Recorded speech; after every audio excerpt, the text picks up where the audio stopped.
out the PTR on a Monday Night Weekly when we all have to restart on the PTR because StarCraft pushed out an update. And while we were figuring out what they were doing, they were finally pushing out the actual article that detailed everything that they were doing. And I already like the sound of some of the things that have changed. So let's actually look into what everything has changed in the PTR today. This is pretty cool. I mean, I'm not, quite as excited and optimistic as saying, well, now they're also going to come back with like tournaments and stuff. But the fact that they're actually paying attention, consistently updating, fixing stuff, I think responding to some of the concerns around the last patch and changing that, I mean, I think that actually is really big. It's a good day. It's a good day. Let's check out the changes. Zerg is going to be first yet again. Spire cost is still reduced, so I guess the blue stuff is what they've changed. But the Spire build time has also been reduced by 5 seconds. I don't really know what the implications of that are, but I think either way, people, again, love the idea of mutas being used once more in any of the matchups. And so this could encourage mutas being used in the matchup, but with the potential downside of making corruptors more accessible, which might reduce some other build varieties like battlecruisers. I don't know yet. Microbial Shroud cost is increased from 75 to 100. I do think it's become a much better spell, but it's also more interesting and more fun. And so it now also requires an upgrade. Again, I thought so. I knew it. I knew there was a Microbial Shroud upgrade on the Infestation Pit at one point in time. Then it was never used, and Blizzard or Balance Council, whatever it was, said, yeah, it's never going to be used anyway. Let's just make it default. But now it requires an upgrade because it is, once again, I think, a very good spell. Protoss. Mothership movement speed has been reduced, so it's slow and it's less healthy. Not quite sure what they're thinking of doing with the mothership. We'll see. But this is the big one. Psionic Storm changed. I said it. It was way too much. Way too extreme on either end. Too much time and too little damage. And instead of just reverting it and saying, yeah, sorry guys, they've changed it to be a little more in the middle. And I think this is a change more than it is a nerf or a buff. It could be either one, as time will tell. But right now, I feel like it's a more interesting discussion. So the storm duration has increased. Okay, this is interesting. I don't actually know what all of these mean. Total of 130 damage over around something like 6 seconds. Formerly, the original storm was 80 damage over 3 seconds. And now it's 130 over 6. And it has a bigger radius, as we've learned here. But this is such a weird way to put it. Am I the only one? Am I dumb? I don't know. But it also has the radius, and that much I can't understand. So I don't know if one of this is like how it ticks or whatever. But basically, if we go with this, assuming that this is correct, total of 130 damage over something like 6 seconds. Again, I think it's that's just a random Reddit thread. I think it is this 5.3. Then that just makes it very different. I mean, so it does more damage, but it takes more time to do all that damage. So theoretically, it could be more effective if someone just literally stood there for 6 seconds. But even in the lower leagues, ideally, you wouldn't just literally stand there for 6 seconds. So you won't take all of the extra damage that it now does. So I actually kind of like that. I think it's just more interesting at the very least. Like before, it was kind of flat out, this is not going to work. No one's going to use Storm. This is insane. Now, it could be good, could be bad, could be totally normal and just a different thing. And that's far more interesting to talk about. Dark Templar blink attack delay still in. Reveal observer still in. Surveillance mode increase still in. Purification radius is the disruptor. Increased by 2.25, so it's a little bit bigger. The purification cooldown reduced, so it can attack more often. And the stasis ward duration reduced. Oh, wow, by a ton, by 80 seconds. Wow. I guess because of the overcharge. So they nerfed overcharge by half of the energy, but made it more available more often. So I still think this might be some type of reaction to energy overcharge, not a change, not this change, but just the fact that our last patch, the original one that gave us overcharge, perhaps someone didn't like how stasis wards were abusable. I don't know if they're really abusable, but just that they were found quite often. I'm not sure. Anyway, Disruptors I always thought were a cool unit. I always thought they were a fun unit. I think they're the big unit that gets all the applause. that gets the oh moment that StarCraft sometimes doesn't have, as we equate ourselves to golf more often than anything else. So I love seeing the disruptors used more often. I understand they're frustrating when you can't pay attention to everything at all times and then you just lose all your units. But you don't even have that happen anymore. Marauders live now, Roaches live now, right? That's what happened. And so I think just giving them other good things is probably a good trade-off. All right, moving on. Viking cost is reduced now by just 25 minerals. The gas cost is still the same, which I think is fair enough. Do we still need Vikings cost reduced at all? That I don't really know. But as far as what I theorize this change for, which is the rapid response to Colossus up, Colossus down, Colossus up, Colossus down, I do understand a slight buff to its cost. As far as its implications in TVT, I don't know.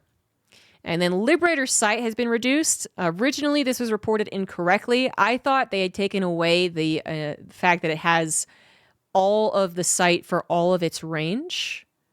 But that is not correct. So it's just that it's, or is that correct? It might kind of be correct.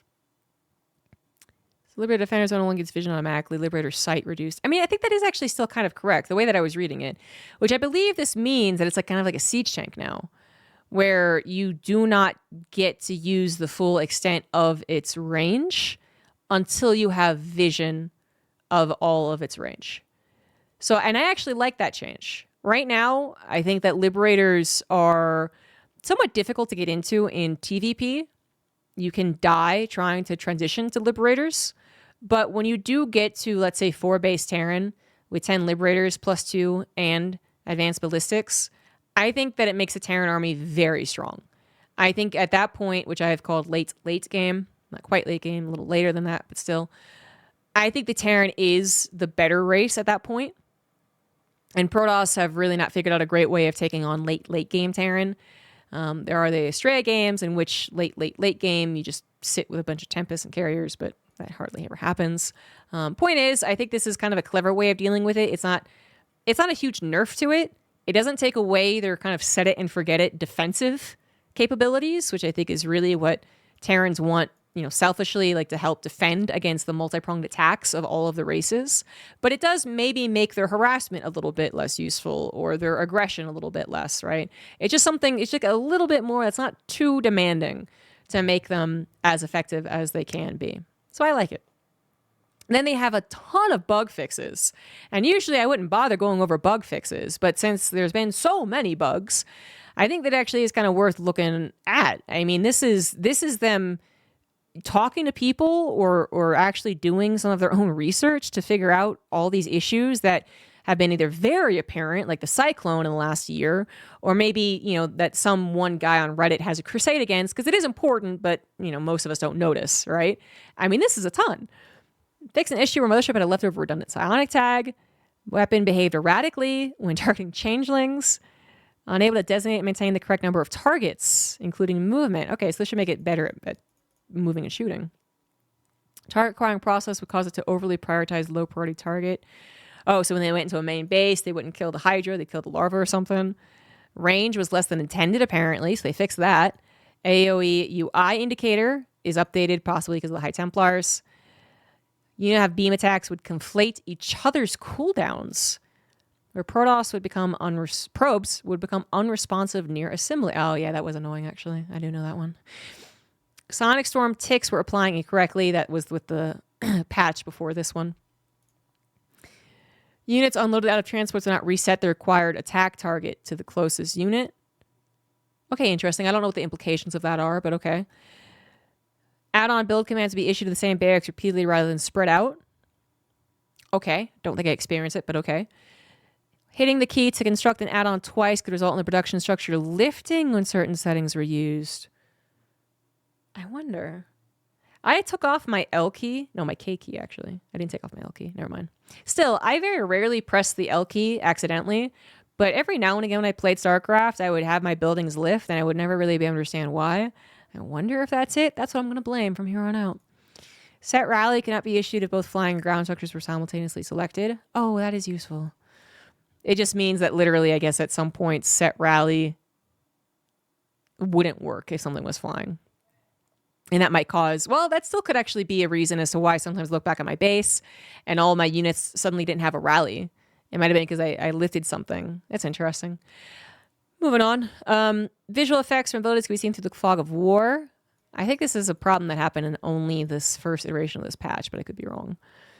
Visual effects from abilities cannot be seen even when large portions of the model were well within range. Okay. Disruptors lacked an AoE indicator. Units were using an outdated AoE indicator. Stasis wards had no pre-placement visual. Liberators could designate an attack target while morphing from anti-ground to anti-air, not the other way around.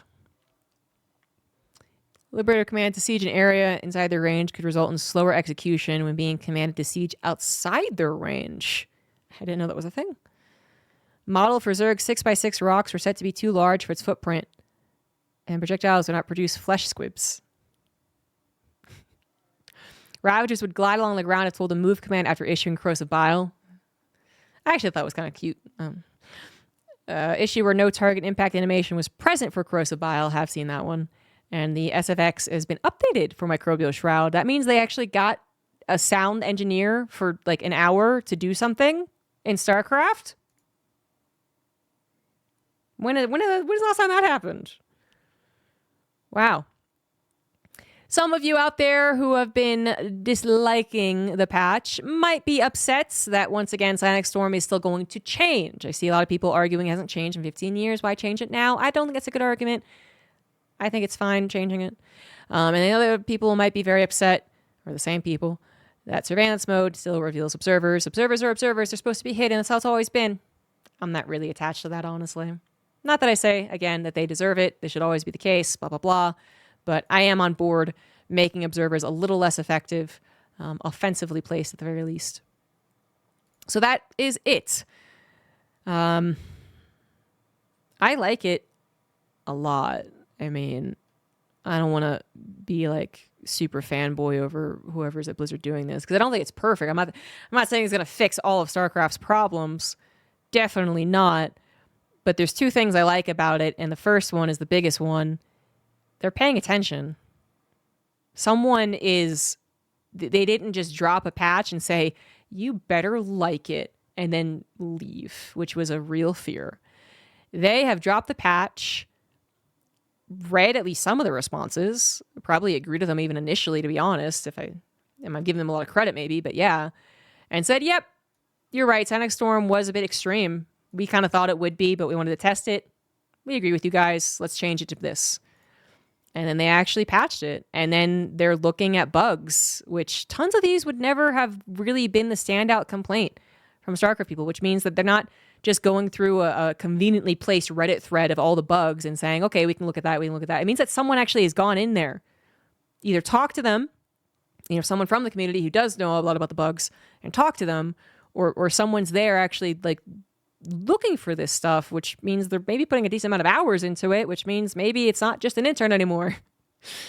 I don't want to expand too much. I don't want to get too crazy on the theories, but yeah, that's number one why I like this a whole lot. And number two is, actually, again, I don't have as many problems with the patch originally anyway, but Psionic Storm kind of getting this change, so it's slightly different, but it's not way worse or way, way better.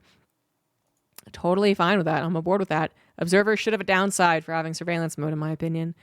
And I do love disruptors. So I think disruptors maybe shouldn't get the one-shot kill on literally every single unit. But if they're not going to have that, then maybe they should be a bit bigger and be able to shoot more often.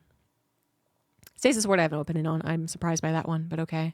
Liberator Site Reduce I think is a great way to kind of tackle a potential Liberator issue. I wouldn't mind some other changes for Terran, of course, both puffs and nerfs. But yeah, and Zerg, I'm glad they got a fun spell, even if now it's a bit more gated. I think it is a good enough spell that it makes sense that it is gated behind high energy and an upgrade. And everyone wants more mutas, so maybe the Spire can be figured out. The only thing I would actually want to see from a change, and it's something that I've been talking about with people in the comments on YouTube, as well as in my chat, but we talk about the Raven. The surveillance mode exists for observers and overseers to make them less F2able. If you know you're going to F2, you plant them somewhere that's important, you forget them. It also makes it obviously more effective because you can see more when they are, well, maybe not now because they can reveal observers, but you get what I mean. Like they get something. I would like Ravens to maybe not have a surveillance mode, but other quality of life changes. Because someone in the comments brought up like how many quality of life improvements Protoss has had. And I never really thought about it, but I was like, I guess they have had a decent bit. And that's fine, but maybe Terran hasn't. So for instance, the Raven, I think 2 great fixes to the Raven would be to give it an auto attack like the High Templar, but then to also reduce its priority on the hotkeys, because right now it takes top priority. So you always have to learn to tab or keep it on a separate hotkey, obviously.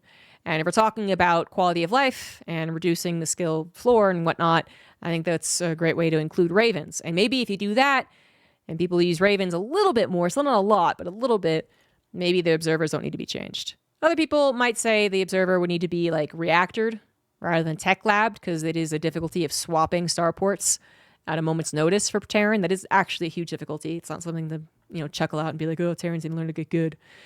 I think that might be a bit too extreme, but anyway. That's the only thing I can think of right now if I'm thinking of changes I would like to StarCraft 2.